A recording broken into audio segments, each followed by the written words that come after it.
अस्मा, मेरा सवाल आपसे ये है कि हम बच्चियों के लिए शादी बड़ा इम्पोर्टेंट रोल होता है, बहुत हमारी ये जिंदगी की बड़ी इंपॉर्टेंट स्टेज है, और हम तो बड़े ही ये सुन के होते हैं कि शादी हो रही है, शादी होनी, शादी होनी, शादी होनी, और यही हमारी बच्चियों और बच्चों दोनों ये भी कि आपकी पढ़ाई हो रही है तो ये पढ़ाई करके भी you would get a good रिश्ता। हाँ, जो भी आप कर रहे हो that would give you a good रिश्ता। तो वो सब कुछ हम रिश्ते के लिए कर रहे होते हैं।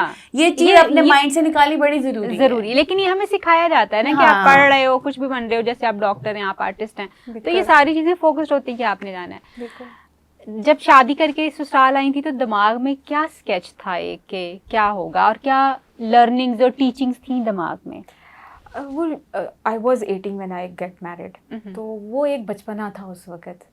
और उस वक़्त मैं फ़ैशन डिज़ाइनिंग कर रही थी, तो मुझे होता था मैंने शादी के बाद भी अभी ये प्रोजेक्ट मिला है, मुझे इसको टाइम देना है, मैंने ये करना है। लेकिन उसमें साथ साथ मैंने बहुत अच्छी बॉन्डिंग की थी अपने ससुराल वालों के साथ। दिमाग में क्या, जो तालीमात क्या लेके आई थी, जो पीछे से आई थी ससुराल में? ऑब्वियसली जैसे तैयबा ने कहा है कि हम छोटे होते ही हमारे दिमागों में फीड कर दिया जाता है, ये आपका घर नहीं है, वो आपका घर है।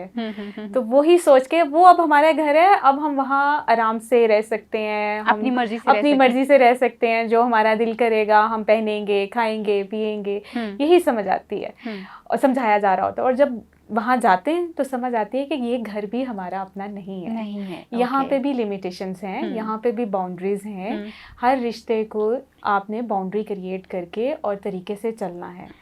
और ये मुझे लगता है कि ये जो हम गलत फीड कर रहे होते हैं ना कि वो आपका घर है, हमें अपनी बच्चियों को ये भी सिखाना चाहिए वो घर आपका है, वहाँ पे कौन सी चीज़ें आपके लिए एक्सेप्टेबल हैं, कौन से रवैये एक्सेप्टेबल हैं, कौन से रवैये नहीं हैं। अनफॉर्चुनेटली हम अपनी बच्ची को ये नहीं सिखा रहे।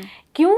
क्योंकि हमने सिर्फ उसको शादी की एक बड़ी फेरी टेल टाइप की, उसको शादियां देख लें एक फेरी टेल लग रहा होता है 4-5 दिन, फिर उसके बाद जब रियलिटी से फेस करती है ना एक लड़की, तो उसको समझ आता है कि ओहो it's not a movie, it's a reality. लेकिन दिमाग में मूवी ही होती है, लाइफ मूवी जैसी होगी नहीं, बहुत ज्यादा होती है, और रियलिटी चेक दिया ही नहीं होता ना। बिल्कुल। अच्छा, मेरे दादा, मैं बहुत शौक से बॉलीवुड मूवीज देखती थी और अभी भी देखती हूँ। तो जब भी मैं मूवी देखती थी ना तो थोड़ी थोड़ी देर बाद मेरे दादा अबू बोला करते थे एंड इस जिंदगी दा हकीकी जिंदगी दे नाल कोई ताल्लुक नहीं है।